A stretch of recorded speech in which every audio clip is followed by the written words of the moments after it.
Salut Mathieu, on se retrouve aujourd'hui pour un match où il y avait énormément de vent. Ça n'a pas trop altéré la qualité du jeu, mais quand même un petit coup d'arrêt pour l'équipe d'Agno. Absolument, on s'attendait à un gros bras de fer avec cette équipe qui est en course pour la qualification avec Agno.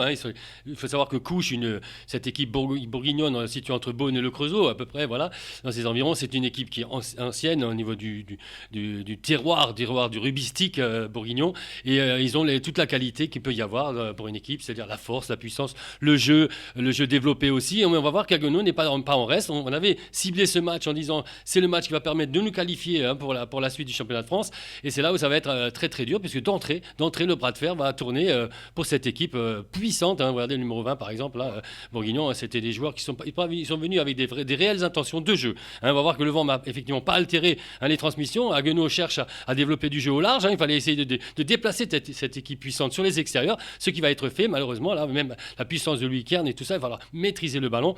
Et on va voir qu'ils sont systématiquement bien en place en défense, même si là le ballon tarde à sortir. On va voir qu'est-ce qu'on va faire. Il faut revenir aux fondamentaux. On vient de prendre un essai d'entrée. Il va falloir mettre les bouchées doubles. Et ça, c'est ce que sait faire Haguenau, effectivement, avec Thomas Abbé, qui va faire un triplé dans le même style de jeu. On reconnaît Thomas Abbé, ce joueur aussi emblématique, en l'absence de Nicolas Tisanet, rappelons-le, qui était blessé. Eux aussi avaient aussi un remplaçant, un absent de marque, qui est Arnaud Duvernois, en trois quarts centre, qui a joué à Strasbourg et qu'on connaît très bien.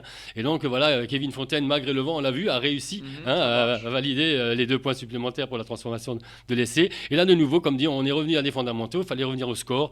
Et alors, c'est du groupe pénétrant. C'est vrai que c'est un jeu beaucoup plus restrictif, mais ça ne fait rien. Voilà, face à ces joueurs très puissants, voilà, on voit aussi qu'il fallait aussi mettre. Vous voyez, on s'y est jeté dans les jambes, on a mis les épaules et tout. Malheureusement, astucieusement, le deuil mêlé, un petit retour intérieur permet d'inscrire cet essai qui a abasourdi un petit peu les joueurs d'Haguenau, en se disant mais la tâche va être très dure. On avait l'impression de ne pas avoir mis tous les ingrédients qu'il fallait dans ce match, même si on est à 12-12, on est vraiment, ce match est vraiment au coude à coude, et là on va voir qu'on va revenir, on va dépasser au score de nouveau en faisant notre jeu où on le maîtrise totalement avec cette poussée collective. Et finalement on s'effondre dans le but et l'arbitre accorde effectivement logiquement cet essai encore, comme dit, à Thomas Abbé, qui était vraiment en verve là hier, impeccable dans ce style de jeu.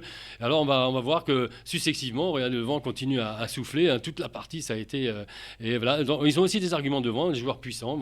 Ils vont donner la réplique. Ils nous ont appris un petit peu dans notre domaine.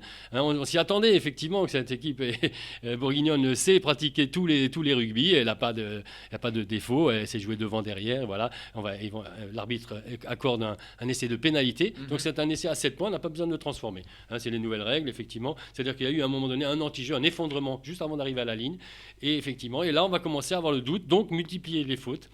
Et ça permet au buteur d'engranger 2 fois de suite, ce qui va mettre vraiment Couche loin devant, 27-17, 10 points de retard à domicile, ça fait mal. Il reste que quelques minutes encore pour recoller au score. On va voir ici Louis Castero avec une belle chistera pour Hippolyte Breton. Comme dit, le jeu d'Haguenau se développe, joue vers l'extérieur, il y a de la mobilité dans le jeu. Ici encore, ça avance avec Antoine Crut et encore Julien Benoît, ici avec le déblayage de Lucas Antoine. Très bien, on était bien, on a tenté du jeu, on voit encore les arrières. Fogagnoli ici, de nouveau Lucas Antoine, toujours à la manœuvre, qui met vraiment toute son énergie pour faire avancer l'équipe. Et malheureusement, on va voir qu'on s'affronte vraiment à un mur, donc il va falloir déporter le jeu vers la ligne.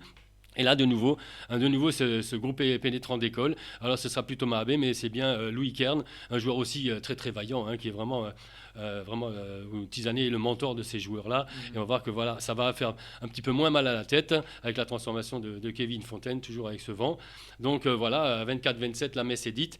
Et on va voir encore qu'il ne va pas là. Là, on a accroché le bonus défensif, donc c'était aussi une bonne chose, même si on voulait la victoire. Et là, sur cette ultime charge encore bourguignonne, on va voir qu'on va y mettre les épaules. On a vraiment envie de pas perdre ce point de bonus. Et on va voir que le match va se développer jusqu'au bout. On va mettre des tampons, des caramels, on va essayer de tout, de mettre les barbelés, on va fermer le jeu. Et là, une mêlée astucieusement met un terme à ce beau match, parce qu'il était très enlevé, notamment dans la puissance et dans les intentions des 2 équipes. Merci beaucoup Mathieu et à très vite. À très vite.